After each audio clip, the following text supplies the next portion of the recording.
দর্শক, স্ক্রিনে দেখানো এই নারীটি বিশ্বে প্রথম হিজাবি নারী যিনি নোবেল পুরস্কার পেয়েছেন। মাশাআল্লাহ, সুবহানাল্লাহ। বিশ্বে শান্তিতে নোবেল পুরস্কার পাওয়া এই বিজয়ী নারীর নাম হচ্ছে তাওয়াক্কুল কারমান, যিনি কিনা প্রথম হিজাবি নারী হিসেবে নোবেল বিজয়ী মুসলিম নারী।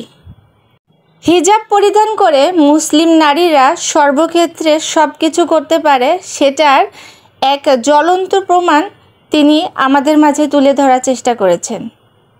তার এই জয় প্রতিটা হিজাব পরা মেয়েদেরকে সম্মান এনে দিয়েছে এবং তাদেরকে উৎসাহ দান করেছে যে হিজাব পরেও জীবনের প্রতিটা ক্ষেত্রে কিছু না কিছু করা সম্ভব। আমাদের দেশে অনেক মেয়েরা চাইলেও অনেক কিছু করতে পারে না, শুধুমাত্র পরিবারের বিভিন্ন চাপে পড়ে। কিন্তু এই আরব নারী দেখিয়ে দিলেন যে আসলেই মেয়েরা পিছিয়ে পড়ার জিনিস না, হিজাব পরেও অনেক কিছু করা সম্ভব এবং নিজের এবং পরিবারের সম্মান উজ্জ্বল করা সম্ভব, সেটা কিন্তু সে দেখিয়ে দিল।